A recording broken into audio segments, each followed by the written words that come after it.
건강하게 비만 잡는 닥터 코치. 안녕하세요.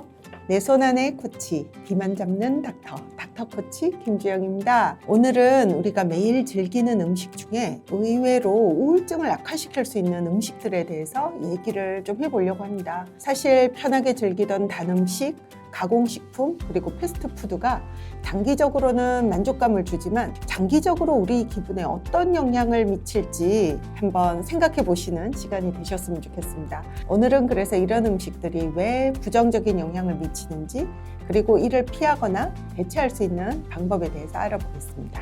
우울할 때 맥도날드에 가서 햄버거 세트랑 밀크쉐이크를 먹어요. 특히 단 음식을 우울할 때마다 찾게 되는데 우울증과 어떤 관련이 있을까요?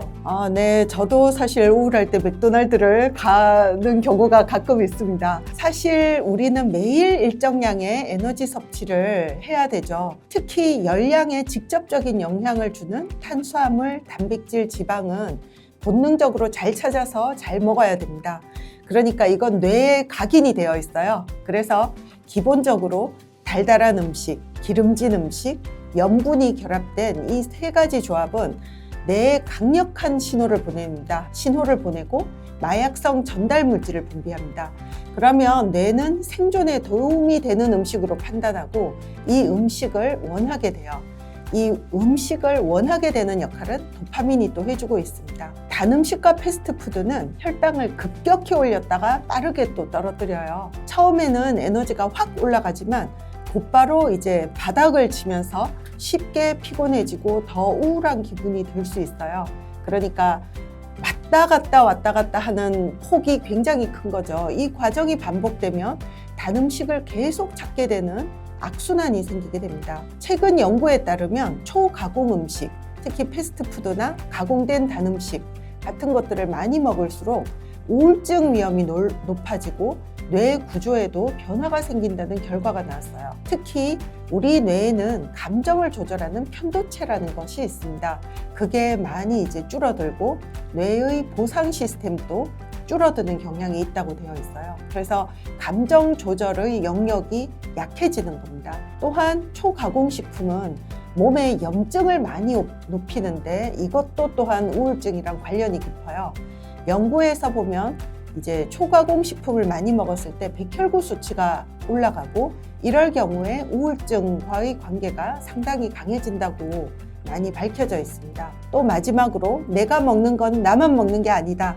내 몸의 장내 미생물도 이제 내가 먹는 걸 그대로 먹는 거죠. 그러면서 단 음식과 패스트푸드는 장내에 좋은 세균은 줄이고 이제 우울증과 관련된 나쁜 균은 좀 높일 수 있는 거죠. 그래서 결론적으로는 우울할 때 이제 패스트푸드나 단 음식을 찾는 거는 단기적으로 무드를 확 올리지만 바로 이제 나락으로 떨어뜨릴 수 있다라는 그런 부분입니다. 가공식품을 먹는 것이 우울증 발병률 증가와 연관이 있나요? 네. 이 가공식품과 우울증에 대해서도 많은 연구들이 나왔는데요. 최근에 나온 따끈따끈한 메타 분석, 즉 연구들을 쭉 모아서 다시 분석한 결과를 보면 약 26만 명, 굉장히 많은 사람들이죠. 26만 명의 대상자들을 분석한 결과 초가공식품 섭취가 많아지면 우울증 위험이 1.28배 더 높아졌어요. 그리고 초가공식품의 섭취량이 전체 칼로리의 10% 이상 증가할 때마다 우울증 위험이 11% 증가하는 걸로 나타났습니다. 이것도 아까 말씀드린 대로 비슷하게 초가공식품은 몸에 염증을 올리고 혈당과 기분을 나락으로 이제 위로 올렸다가 내렸다가 하는 나락으로 왔다 갔다 하게 만들고, 그 다음에 몸의 장내 미생균도 바꾸고, 이런 여러 가지 기전을 통해서 초가공식품을 많이 먹으면 우울증의 위험이 올라갈 수 있다고 되어 있습니다. 과학적으로 어떤 음식이 우울증 개선에 도움을 줄 수 있을까요? 음식과 우울증은 굉장히 사실 연관이 많습니다. 음식을 잘 먹는다고 이게 반드시 우울증의 치료가 되는 것은 아니지만 그래도 내가 매일매일 내 몸에 공급하는 음식은 굉장히 중요한 역할을 해요. 그래서 딱 기억 하나 하실 거는 항염증 식단입니다. 항염증 식단은 몸의 염증을 줄이고 면역 기능을 최적화하는데 이거를 통해서 뇌도 건강하게 만들 수가 있어요. 그래서 체내의 염증을 줄이고 면역 기능을 최적화하는 식단, 어떤 종류가 있는지 한번 알아보겠습니다. 첫 번째, 항염증 성분에서는 야채가 사실 빠질 수 없죠. 야채는 단순하게 다양한 색깔을 매일 한 가지씩은 챙기자.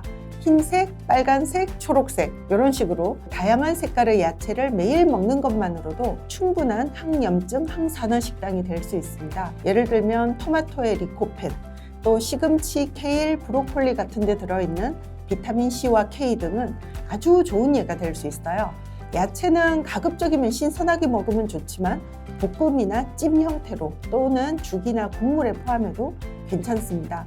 잎채소 같은 경우는 의무적으로 그냥 약이다 생각하고 한 줌씩 포함시켜 주시면 너무 좋을 것 같습니다. 과일 중에서는 과당을 좀 조심은 해야 되는데 베리류 같은 경우는 폴리페놀과 안토시아닌이 풍부해서 강력한 항산화 효과가 있습니다. 그래서 딸기, 블루베리, 라스베리 같은 것들은 사실 과일 중에 좀 추천을 드리는 과일입니다.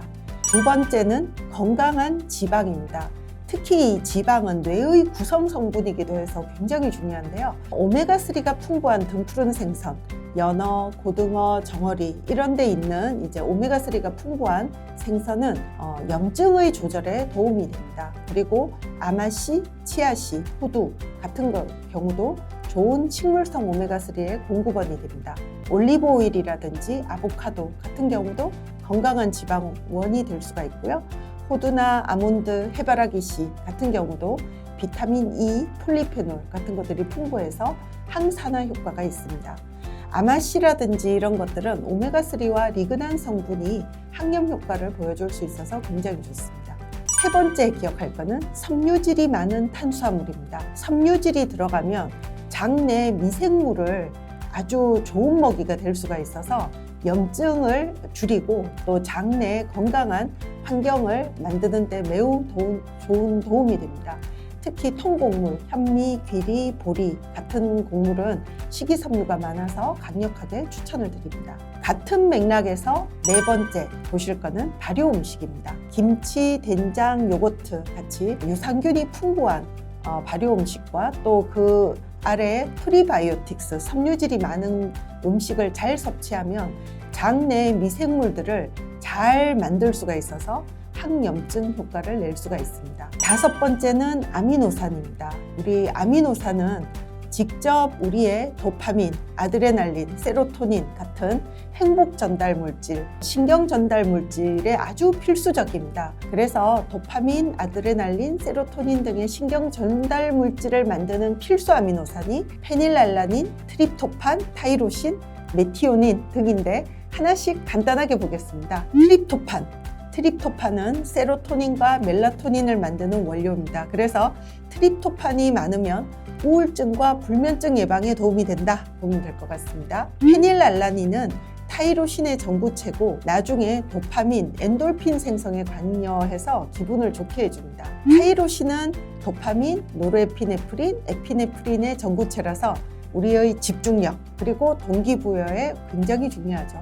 메티오닌은 항산화 작용과 간 해독, 단백질 합성에 아주 필수적인 아미노산입니다. 아까 말씀드린 그 아미노산이 어디에 많이 풍부하냐? 닭고기 같은 데도 풍부하고요. 연어 같은 데는 이 네 가지 필수 아미노산이 모두 풍부합니다. 그래서 닭고기, 연어 같은 동물성 단백질 도움이 되고요.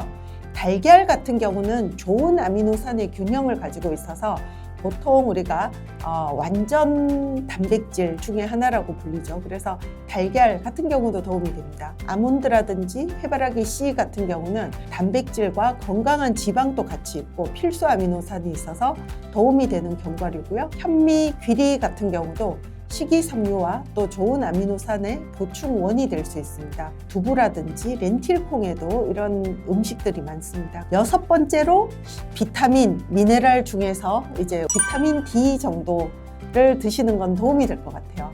특히 지금과 같이 겨울이라든지 이럴 경우는 농도가 대부분 낮아지더라고요. 그리고 뼈가 약해지는 연령대가 되는 40대 이후 같은 경우는 보충하는 것이 전혀 손해볼 게 없습니다. 그래서 비타민 D는 하나 보충하시기를 권해드리고요. 엽산 농도랑 비타민 B가 떨어지면 우울증이 올라가는 것은 확실합니다. 그래서 이 엽산 비타민 B군 같은 경우도 필요하면 보충하는 게 좋은 방법 중에 하나입니다. 철분결핍 같은 경우도 여성들한테 흔한데요. 철분결핍은 탈모와도 연결이 되고 흰머리랑도 연결이 되고 또 우울증 증상과도 상관이 높을 수 있습니다.